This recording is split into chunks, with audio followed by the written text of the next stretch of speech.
Hi, and welcome to BremSter Puzzles, a channel where I try and showcase Sudoku puzzles and the amazing logic that can be found in variant Sudoku. Today I'm going to do this with a puzzle called Foggy Night by Riffclown, a puzzle that uses a new-ish constraint on the scene, Dynamic Fog. So I will get into covering the rules on this very, very shortly. So other things that are going on the channel, or the one thing that's going on the channel at the moment that I do wish to highlight is being very early into 2025. I'm currently doing a best of 2024 thing where people can vote on the puzzles that they liked most out of the over 350, it's certainly more than that, puzzles that were posted on the channel in 2024. There will be a link below to a video which has all the details where you can go and either upvote the comments that are already supporting the channel, the puzzles that you think were correct, or if you don't see the puzzle that you think was one of the best, then you can leave a comment with the details on how to do that are in the video linked below. But let's have a look at Foggy Night by Riffclown. So the link below, there will be a link below to where you can attempt this puzzle for yourself, but I'm going to explain the rules now. So it is a normal Sudoku puzzle, sort of. So normal Sudoku rules do apply. So into every box, into every row, and into every column, the digits 1 to 9 must be placed without repetition. Now, the rules as provided in the description and in the puzzle will have this as listed as the last rule, but I think it's the first question you might ask yourself if you've never seen this before, is what is all this grey stuff? So this is dynamic fog, and what dynamic fog means is when a digit is placed into a correct digit is placed into the grid somewhere, it may or may not reveal some fog somewhere else in the grid. So for example, if I was to place a digit here, it may reveal those 3 digits. I don't know. This is why it's called dynamic fog. There is another rule that this is based on, which is fog, which clears the fog from around the digit you place. But in dynamic fog, you do not know whether it is going to reveal digits or not, and you do not know if the fog is revealed, where it will be revealed. But placing correct digits may or may not reveal more clues, because there will be clues hidden underneath this fog. We just don't know where. The next rule that's worth mentioning, and this is one that is very easy to forget because there's no visual representation of it, is anti-knight. So cells that are a knight's move apart in chess may not be the same digit. So let's draw this shape into the grid. What this means, blue does show up on the fog. What this means is cells that are at digits that are in cells, because the small squares are called cells, at the end of this shape may not be the same digit. So normally, those 2 cells could be the same digit because they're not in the same row, column, or box. But in this puzzle, they couldn't be because they can be, if you draw this shape in the grid, those are at the end of the shape. The same would be true of those 2 cells. I can draw that shape between them, so they couldn't be the same digit. The same is true of those. They're not in the same row, column, or box, but they couldn't be the same in this puzzle because you can draw that shape between them. That's how this puzzle works. Next, we have the arrow rule. So the way an arrow works is there will be circles somewhere in the grid. Say this was a circle and there was an arrow coming out of it that covered those 3 cells.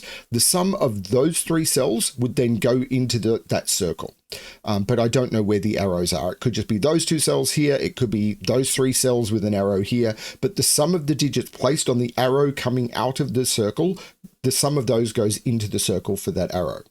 The final rule is what's called Kropki Pairs. Cells separated by a black dot must be in a 1 to 2 ratio. Cells separated by a white dot must be consecutive. Not all dots are necessarily given. So it would be perfectly fine if these 2 cells were in a 1 to 2 ratio and there to be no dot. That would be fine.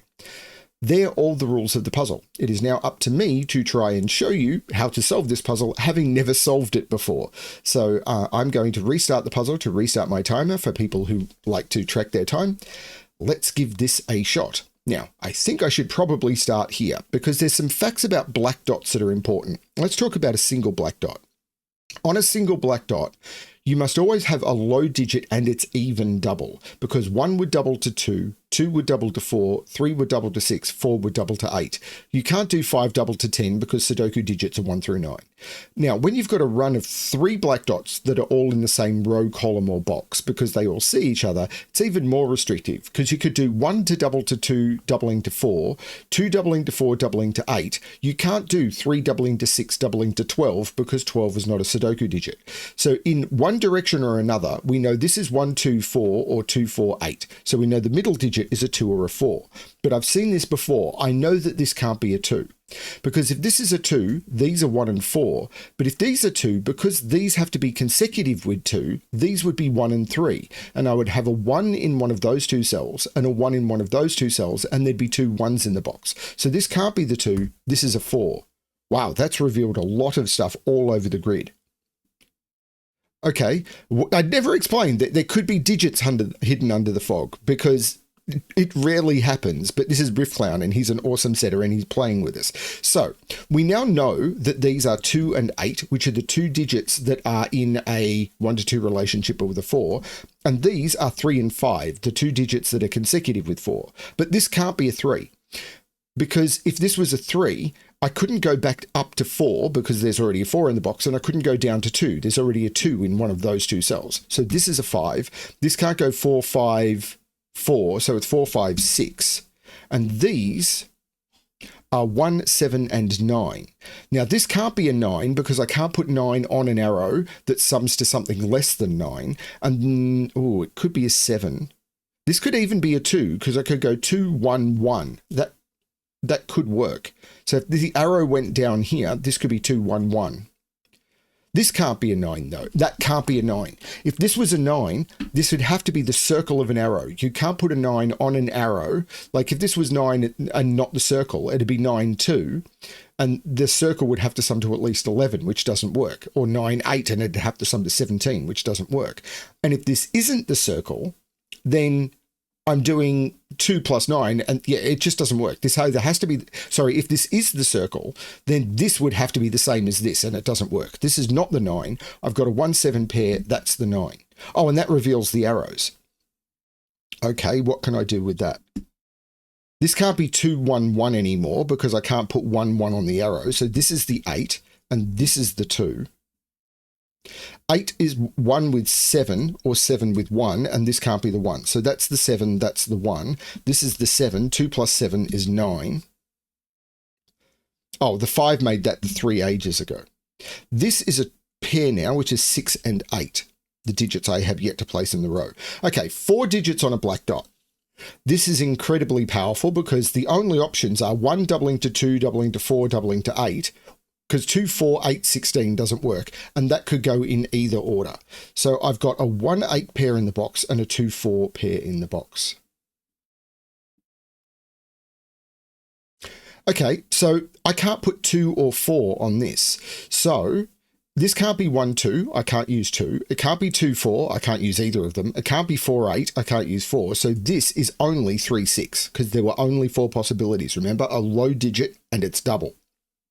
And the 3 is looking at making that the 6 and that the 3. This now can't be 3, 6 because I can't use a 3 and I can't use a 2. So it's not 1, 2 or 2, 4. This is 4, 8. The 8 by Knights move is looking down, making that the 4 and that the 8.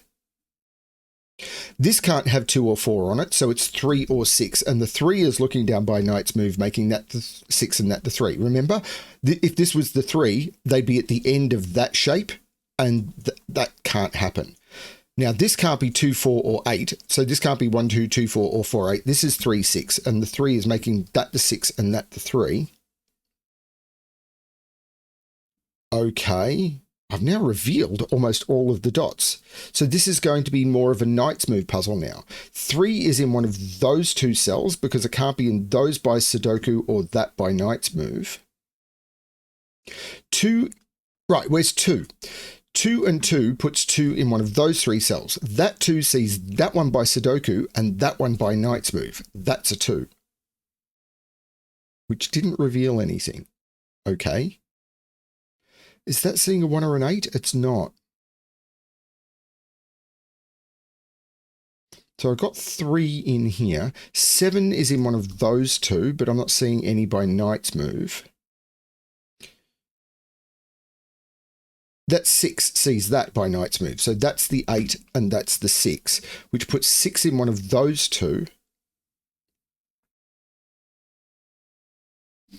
Okay.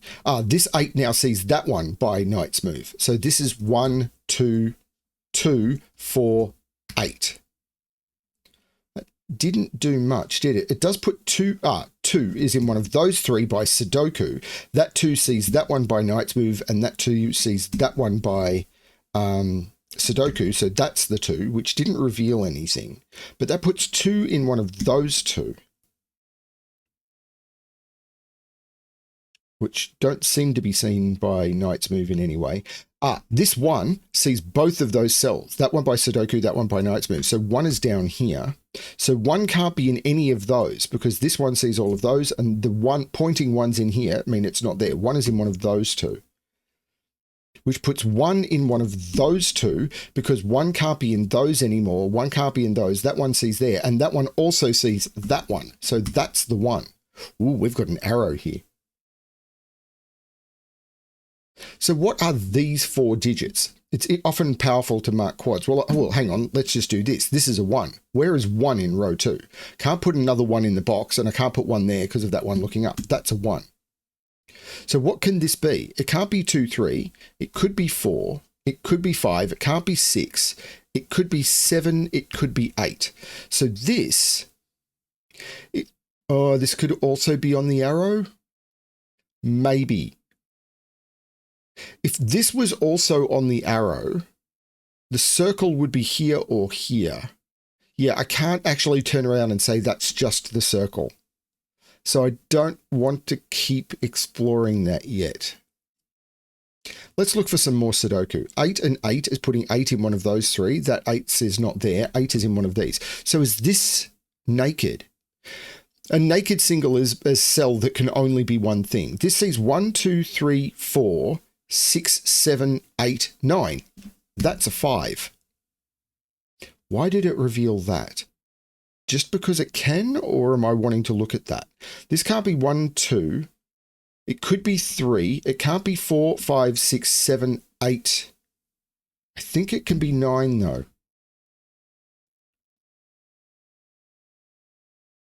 Nine is in one of those.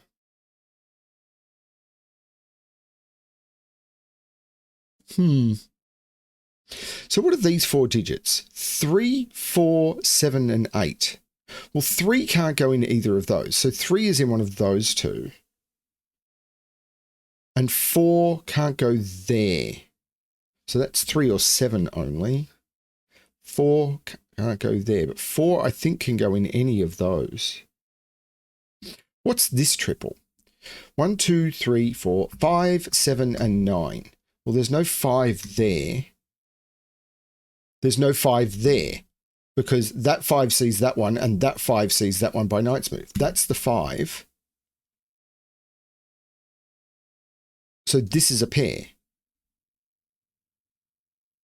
7 and 9. So that gives me a 7, 9 pair in the box. So these are now a quadruple. 2, 3, 4, and 8. Well, 4 can't go in either of those 2 because it sees that that cell sees them. So 4 is up here. So, and 3 can't go in either of those 2. So 3 is in one of those 2. So this is only 2 or 8.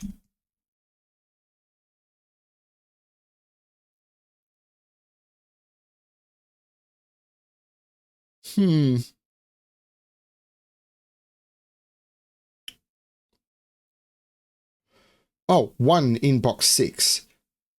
1 can't be in those, 1 can't be in those, and 1 can't be there. This is the 1, which means 1 is down here somewhere.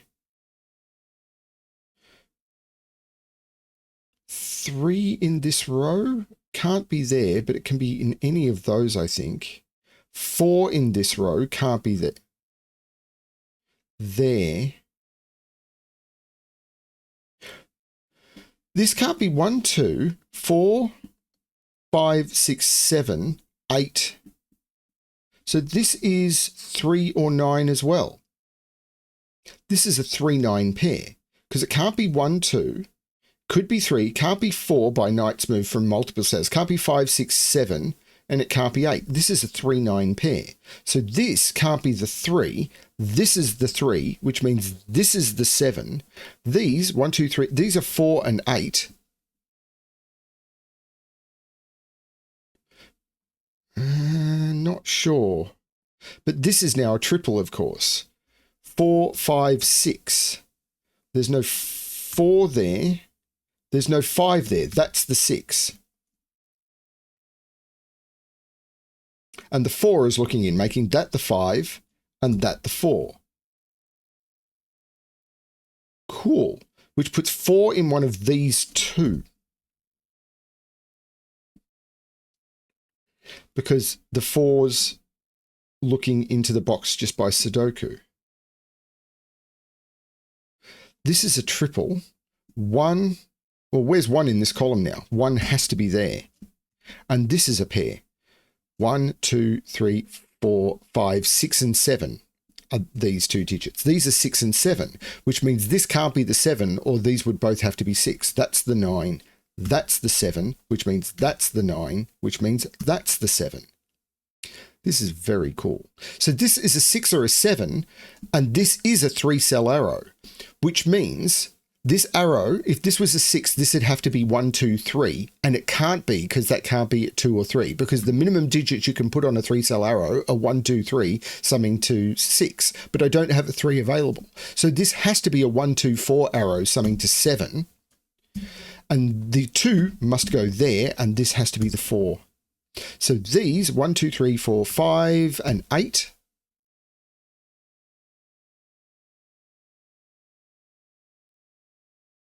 I'm looking for knight's moves that, oh, the 4 makes that the 8, which makes that the 4. The 8 looks up making that the 5 and that the 8. So this is known. That's the 5 I haven't placed in the column. This is the 7 and the 9 that I haven't placed in this box or this column.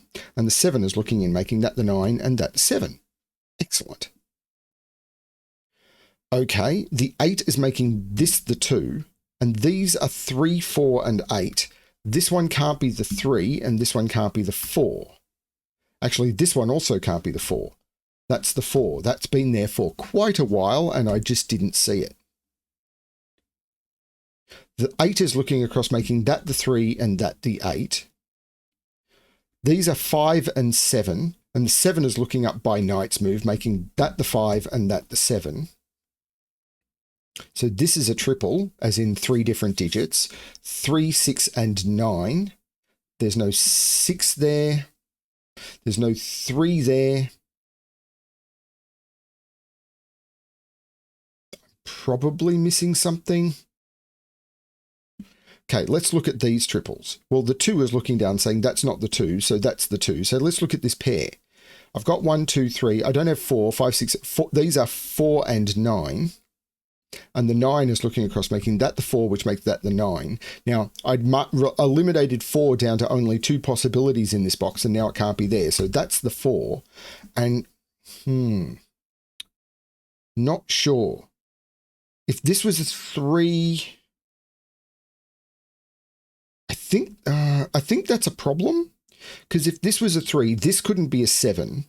3, 1, 8 might be possible. Because 8 is in one of those two. 8 is not there. This is an 8. Oh, look at this arrow. So this is kind of cool. So these two digits have to sum to 4, which means these are 1 and 3. But I need to put a 1 on an 8 arrow, because if this was a 3, and this was the 1 to make this arrow sum to 8, this would be 3 and 2, which sums to 5, and that would need to be another 3, and I'd have 2 3s. It doesn't work. You must put a 1 on any 3-cell 8 arrow. The other way of thinking of that is if you don't put a 1 on a 3-cell 8 arrow, the minimum digits are 2, 3, 4, which sum to 9. So I need to put a 1 on in those 3 cells and a 1 in those 3 cells. The overlap is there. That's the 1, that's the 3. 1 and 2 mean in order to get to 8 needs another 5. So these are 6, 7, and 9. There's no 7 in either of those because of the 7s looking into the box. That's the 7. The 6 makes this the 9 and this the 6. The 9 looks up making this the 3 and this the 9. The 9 looks up making this the 6, and I can take the 6 out of there. The 3 looks up making that the 9 and that the 3. And now we're just down to Sudoku.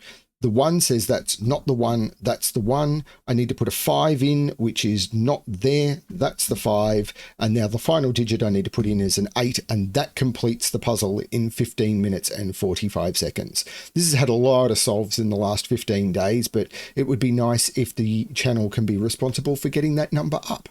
Now, I will also post a link below to where this puzzle was originally published on Logic Masters Germany, so you can go and check that out. And if you've got an account there, you can rate the puzzle there. I think this is a really nice little 1-star puzzle, and it's a very good introduction to Dynamic Fog. I like Riffclown puzzles. Riffclown is one of my favorite setters, if not, Riffclown is one of my favorite puzzle creators in the world. So I'm very, very happy to be bringing Riffclown back to the channel. If you have any questions about the way the Sudoku constraints work or anything, I know most of the people who watch my videos are people who are incredibly familiar with all of this. But if you are new and you have any questions, please feel free to leave a comment below and I will try and get back to you. Thank you everyone for watching. I hope you're enjoying the puzzles, and as always, good luck with your solving.